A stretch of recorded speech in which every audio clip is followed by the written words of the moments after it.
এরপরে মৌলানা মাদানী সাহেব বাদশাহ দ্বিতীয় হুকুম করছেন, সিপাহে একটা সুন্দর বেশ্যা রান্ডি মেয়ে নিয়ে এসো, দেখতে অতি সুন্দর হতে হবে।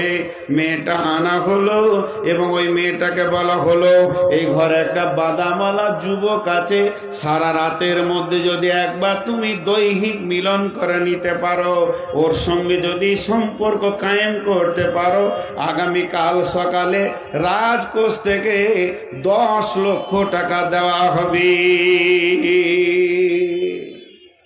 ও তো খুশিতে ঢুকে পড়লো, যে 10 লাখ এক রাতে ঢুকে পড়লো। দিয়ে শরীরের কাপড় খুলে দিয়ে বলছে, চলে আয়, তুই তো মরে যাবি, তো স্বাদ লুটেলে। কিন্তু এক কোণে বসে চোখের পানি দেখাচ্ছে, আল্লাহ আল্লাহ আন্তা খালিক আন্তা মালিক, এ আল্লাহ আপনি তো খালেক, আপনি মালিক, আপনি তো তৈরি করেছেন মওতকে এবং হায়াতকে। মাবুদ গো, এমন কোন অপরাধ করিনি যে আমার মওতের দ্বন্দ্ব হবে, তবে হয়ে গেল মাবুদ, তুমি আমাকে বাঁচানেওয়ালা। গভীর রাত যখন 1:30-2 বাজছে, তখন মৌলানা বাদশাকে বলছে, আসেন, ওরা দুজন কি করছে দেখব। দরজার ফাঁক দিয়ে দুইজন বাইস্কোপ দেখার মতো করে দেখছে। মেয়েটা নাঙ্গা দাঁড়িয়ে আছে, বাদামালা অঝোর নয়নে কাঁদছে, তার দিকে এতটুকু নজর তুলে তাকাই না। তখনই বাদশাহ উবুর হয়ে মৌলানার পা দুটো জড়িয়ে ধরে বলছেন, হুজুর, ওই বাদামালা যেমন করে আল্লাহকে ডাকছে, আমি 3 মাসেও একবারও ডাকিনি। আমি যদি ওইরকম চোখের পানিতে ডাকতাম, তো আমার রব আমার ডাকা কবুল করে নিত। আমি ডেকেছি নাটকের ভঙ্গিতে, এর জন্য কবুল হয়নি। তো মানুষ যখন চোখের পানিতে আল্লাহকে ডাকে, আমার রব সমস্ত কাজ মনোনিবেশন তাকে দিয়ে দেয়। অতএব বন্ধুরে, সব থেকে বড় দোয়া হলো চোখের পানি। जिसने रो लिया उसने लूट लिया, जिसने रो पड़ा उसने लूट लिया। আল্লাহ ধন ভান্ডার থেকে মাল নেওয়ার একটাই রাস্তা, চোখের পানিতে আল্লাহর গোডাউন খালি হয়ে যাবে আর এবং জাহান্নামও নিভিয়ে যাবে। অতএব বন্ধুরে, যে ছেলেটা চোখের পানিতে কাঁদে, ওর মা ওকে চুপ করানোর জন্য ঘুম পাড়ায়, দুধ খাওয়ায়, গোসল করায়, যা প্রয়োজন তাই করে। যে লোকটা চোখের পানিতে রাত্রিতে কাঁদবে, আমার রব তার চোখের পানি বন্ধ করার সমস্ত ব্যবস্থা নিয়ে নেবেন। অতএব বন্ধু, আল্লাহকে যদি আল্লাহর মতো করে ডাকা হয়, তাহলে আল্লাহকে পাওয়া যাবে। তাই আমার রব বলছেন, ফাযকুরুনি আযকুরুকুম ওয়াশকুরুলি ওয়ালা তাকফুরুন।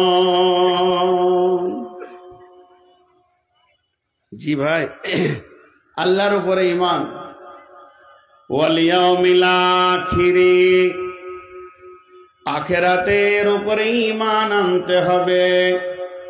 শ্বাসটা যেদিন বন্ধ হবে, জান্নাতে গেট পর্যন্ত পৌঁছানোর একটা লম্বা টাইম আছে। কবরে যে সব থেকে কম সময় শুয়ে থাকবে, সব থেকে কম হচ্ছে 40 বছর তাকে শুয়ে থাকতে হবে। এরপরে হলো কিয়ামত। কিয়ামত 50,000 বছরে একটা দিন হবে। কেউ বলেছে কিয়ামত একদিন হবে, কেউ বলছে 3 দিন হবে, কোন মুফাসসির বলছেন 7 দিন হবে। কিয়ামত থেকে পুলসেরাত 1500 বছরের রাস্তা, 1500 বছর পুলসেরাতে হাঁটতে হবে। আর একটা দিন হবে পৃথিবীর 50,000 বছরের দিন। সেই 1500 বছর পুলসেরাত হেঁটে তারপরে জান্নাতের গেট পাওয়া যাবে। তাহলে মওত থেকে নিয়ে জান্নাতের পর্যন্ত এই একটা লম্বা জিন্দেগির উপরে ঈমান রাখতে হবে। সাহাবীটার নাম আব্দুল্লাহ ইবনে রাওয়াহা। তিনি মুতার যুদ্ধের 3য় সেনাপতি। তিনি হলেন শহীদ সাহাবী আব্দুল্লাহ ইবনে রাওয়াহা বিবির জাঙ্গে মাথা দিয়ে শুয়ে আছেন, আর বিবি তার মাথার চুলগুলো নাড়ছে, স্বামী স্ত্রী প্রেম মহব্বতে শুয়ে আছেন। আর এমন সময় আব্দুল্লাহ ইবনে রাওয়াহা একটি আয়াতকে ঘুরিয়ে ঘুরিয়ে পড়ছেন, পড়তে পড়তে কেঁদে ফেলেছে, তার চোখ মুখগুলি লাল হয়ে গেছে, নাকটা জোরে জোরে শ্বাস নিছে, আর গাল দিয়ে পানি এসে বিবির জাঙ্গে পড়েছে। কেমন টাইম, বাড়িতে কেউ নাই, দুইজন ব্যাচেলিয়র, দুইজন জওয়ান জওয়ানি, দুইজনের মধ্যে বৃদ্ধ কেউ হয়নি, বুড়িয়ে যায়নি, আবার বালিশ নেয়নি, বালিশ বানিয়েছে বিবির জাংটাকে। আরো সেক্সিয়াল কথা, বিবির যতগুলি নিয়ামত তার মাথার কাছে রয়েছে, ওই অবস্থায় বিবি মাথায় হাত বোলাচ্ছে, স্বামী শুয়ে আছে, এই অবস্থায় কাঁদছে, আর চোখের পানিতে তার বিবি দেখছে। যখনই বিবি দেখছেন স্বামী কাঁদছে, এই দৃশ্যটা দেখার পর বিবিও কেঁদে ফেলেছে। আর বিবি যখন কেঁদে ফেলেছে, আব্দুল্লাহ ইবনে রাওয়াহা বলছেন, মা ইউবকিকে, বিবি রে তোমাকে কে কাঁদালো?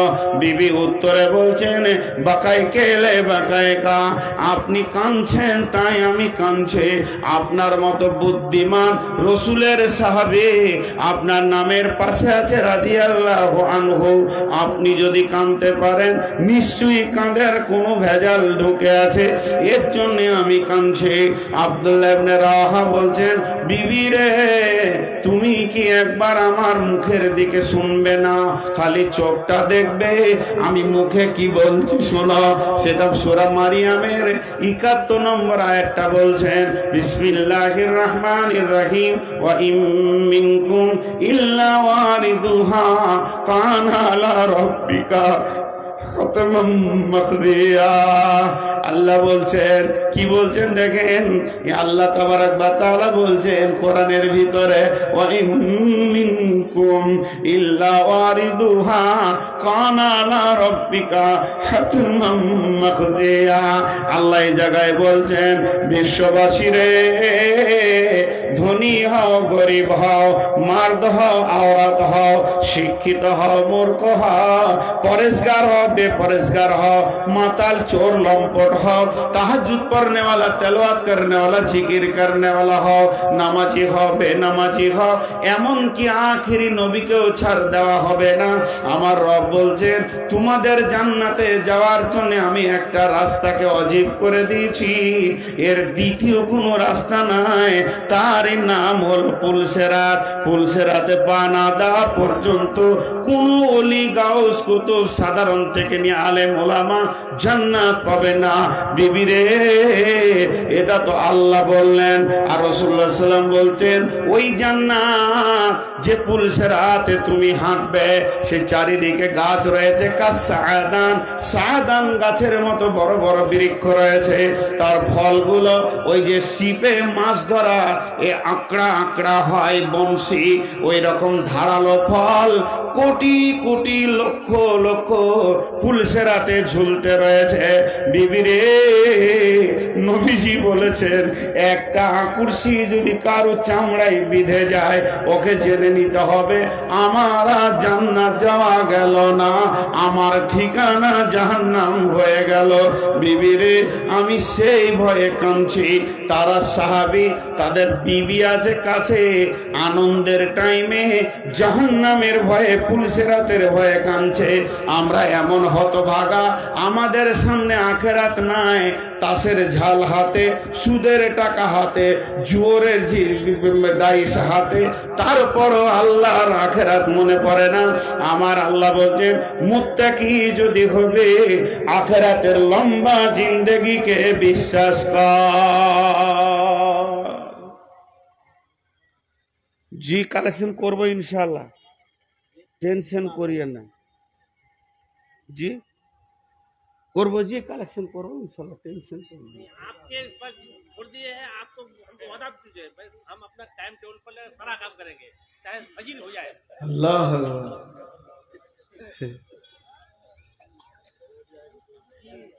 खूब समस्या, এখন রোগা হয়ে গেছি, মরে যাব। आदमी तो प्यार कभी होगा ऐसा? अगर ऐसा ही होता तो फजर तक बकना पड़ेगा, क्या होगा? तो এই 10টাকে যদি এক একটা পূর্ণ ব্যাখ্যা করি তো আধা ঘন্টা করে ধরেন, তাহলে 5 ঘন্টা ওখানেই লাগবে। তো আখিরাতের উপরে ঈমান, দুটো ঈমান হলো। নাম্বার 3 ওয়াল মালাইকা, ফেরেশতাদের উপরে ঈমান। ওই দেখো কত বদমাশ, ল্যাংড়া আছে মনে হয়, ল্যাংড়াটা একটু বেশি বদমাশ। আল্লাহর মার যাকে পড়েছে ও যাবে না, ওকে টেনে তুলছে, শোনাবে তাই বলছে। কত শুনবি, ওগুলো মুখস্থ আমার আছে, ও বলছে আর কি, মাদ্রাসায় পড়া মাল তো। যাবে না আর ওকে টেনে তুলছে।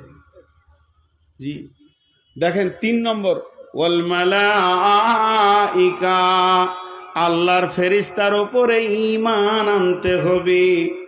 তো ফেরেশতাদের থেকে তো আমাদের দাম বেশি, তাদের উপরে কেন ঈমান আনবো? দুটো কারণ।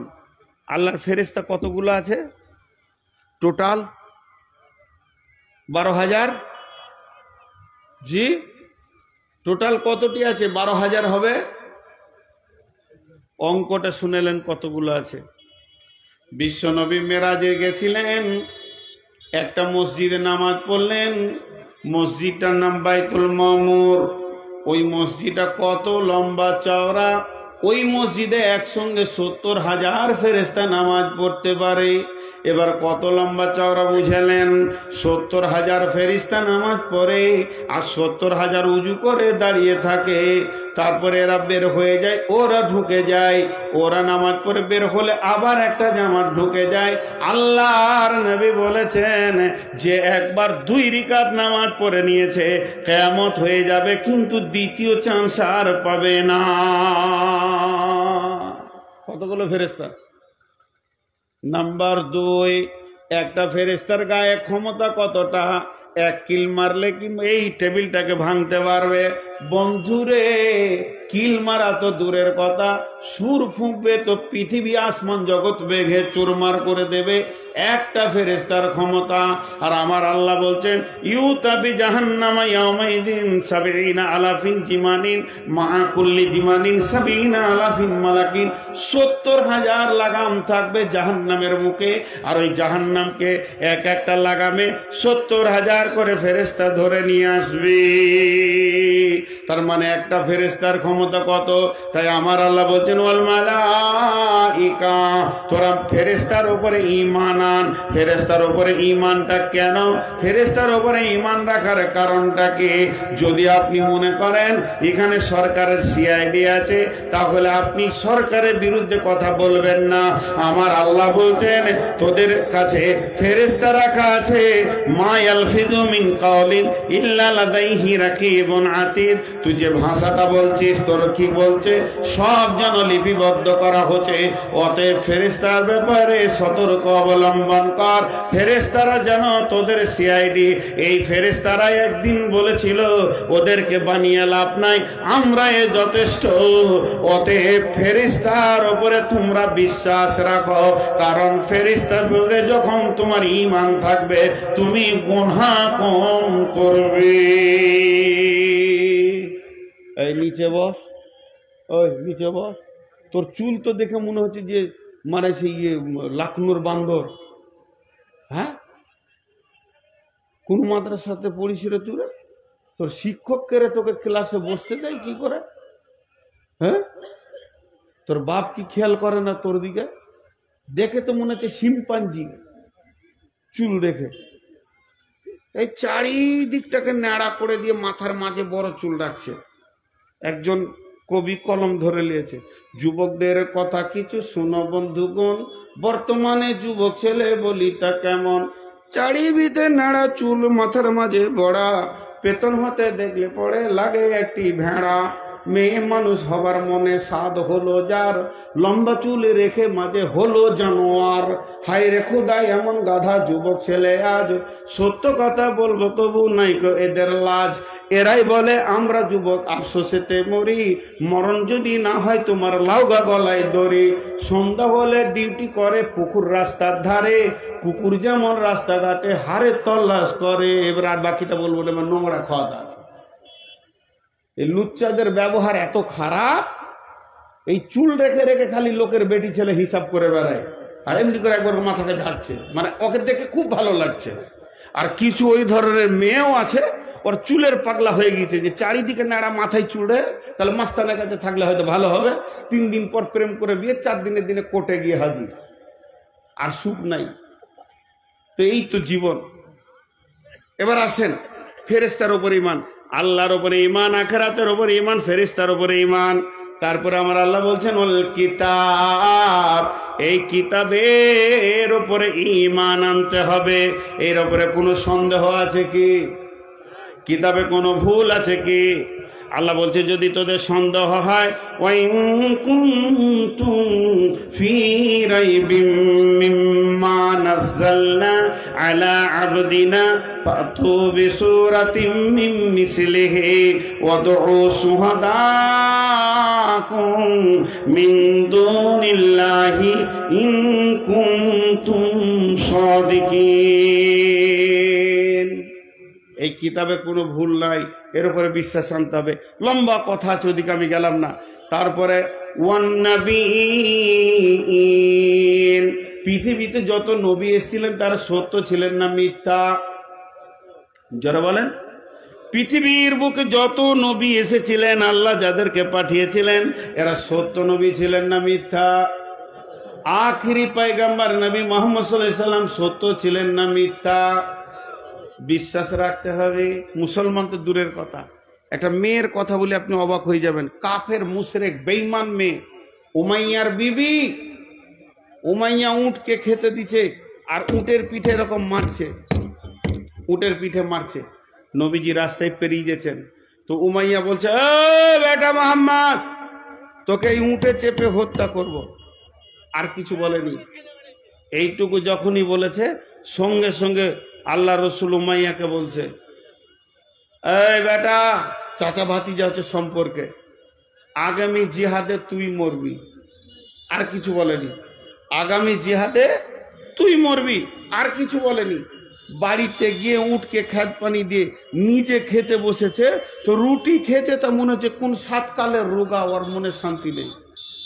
বিবি বলছে, তোমাকে রোগা রোগা লাগছে কেন গো? তোমার মাথায় ব্যথা না শরীর খারাপ? বলছে, না রে খেপি, ঘটনা উল্টা। ওই যে আব্দুল্লাহর এতিম বেটাটা ছিল রাস্তায়, ওকে বলে দিয়েছি যে তোকে এই উটে চেপে হত্যা করব, তো উই আমাকে পাল্টা বলেছে আগামী জিহাদে তুই মরবি। কাফের মেয়ে, মুশরিক মেয়ে, বেঈমান মেয়ে, বেঈমানের বিবি, বেঈমান। এবার কি বলছে দেখেন, হে আমার স্বামী, যার মুখ থেকে কথাটা বের হয়েছে তোমার আর উপায় নাই, ও সত্য নবী, জীবনেও মিথ্যা কথা বলে না।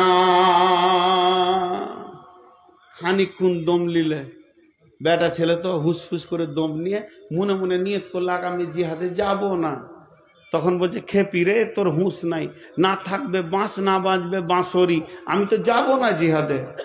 কয়েকদিন পর উহুদের যুদ্ধ, লম্বা হয়ে শুয়ে গেছে, চাদর ঢাকা নিয়ে উঠে না। এদিকে আবু সুফিয়ান সমস্ত সৈন্যদেরকে দেখছে, দেখতে অমুক এসছে, ও এসছে, সে এসছে।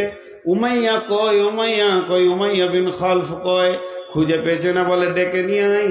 বাইরে থেকে ডাকছে উমাইয়া, ও চাদরের ভিতর থেকে বলছে ব্যারাম, অসুস্থ, যেতে পারবো না। এরা তখন কি বললো? বুখারীর হাদিস মাত্র 3টে কথা বলেছে।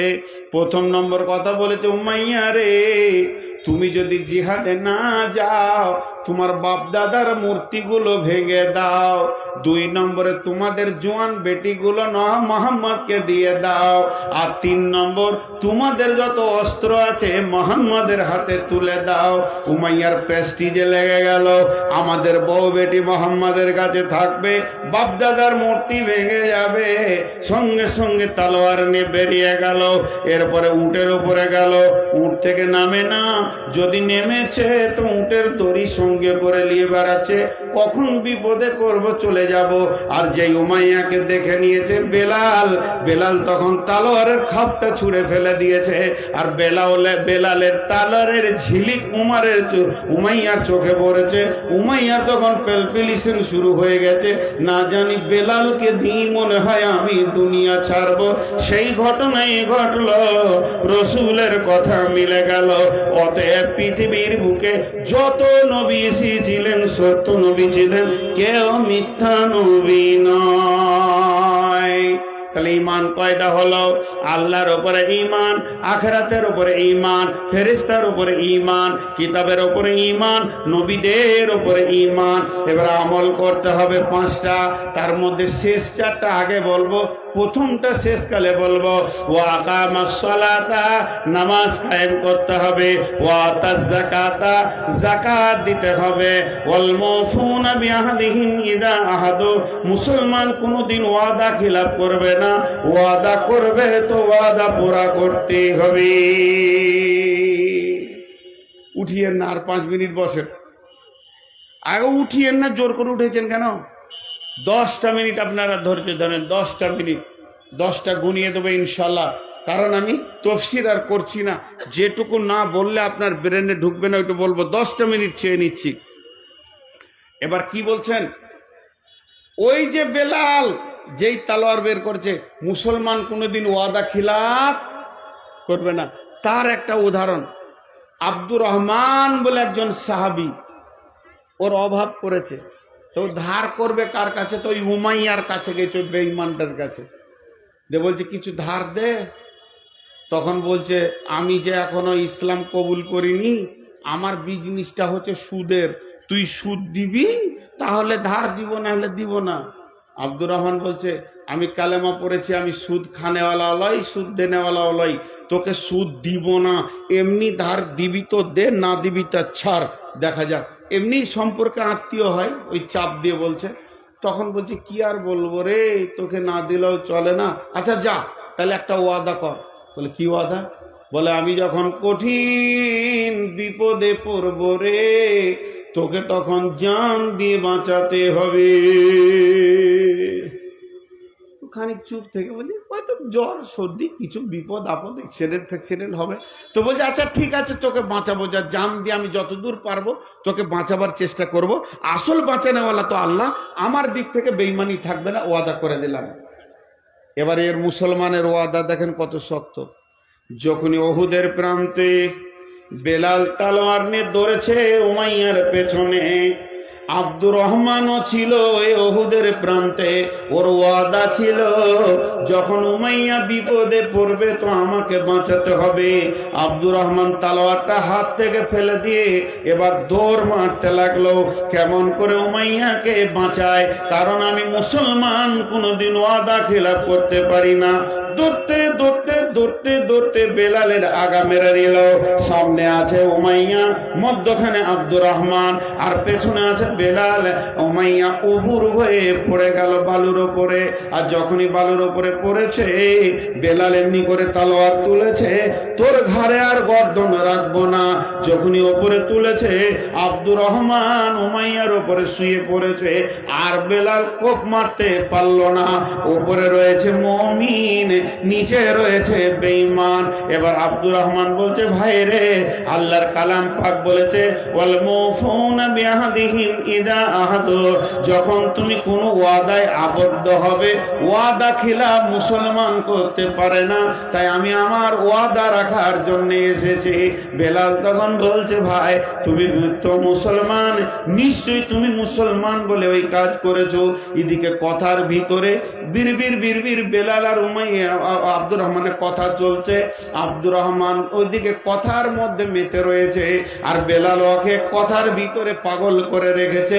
কিন্তু বেলাল দেখতে দেয়নি, এরই ভিতরে বালুর ভিতরে তালোয়ারটা ভরে ভিতরে ভিতরে কাজ করে দিয়েছে। উমাইয়া জিন্দেগি ছেড়ে দিল, রসুলের কথাটাও সত্য হলো, মুসলমানের ওয়াদা পূরণ হলো। এর জন্য আমার আল্লাহ বলছেন, যদি মুত্তাকি হতে চাও তাহলে 1 নম্বরে নামাজ পড়ো, 2 নম্বরে যাকাত দাও, 3 নম্বরে ওয়াদা পালন করো, 4 নম্বরে ওয়াসসাবিরিনা ফিল বাসাই ওয়াদ-দাররাই ওয়া হিনাল বাস, সবর করো, বিপদ আপদে ধৈর্য ধারণ করো। তাহলে এই 10টা গুণ যার ভিতরে থাকবে, একটা ছেড়ে দিয়েছি ওটা এখনই বলছে আল্লাহ তাবারাক ওয়া তাআলা বলেন ওয়াতাল মালা, মাল দান করো। এবার গুনেলেন আল্লাহর উপরে ঈমান, আখিরাতের উপরে ঈমান, ফেরেশতার উপরে ঈমান, কিতাবের উপরে ঈমান, নবীদের উপরে ঈমান। মাল দান করবে, নামাজ পড়বে, রোজা রাখবে, নামাজ যাকাত দেবে, ওয়াদা পূরণ করবে, আর বিপদ আপদে ধৈর্য ধারণ করবে। এই 10টা গুণ যে লোকটার ভিতরে থাকবে, যে নারীর ভিতরে থাকবে, যে মহিলার ভিতরে থাকবে, আমার আল্লাহ বলছেন উলাইকাল্লাযীনা সাদাকু, এরাই হলো প্রকৃত সত্য, ওয়া উলাইকা হুমুল মুত্তাকুন, এরাই মুত্তাকি।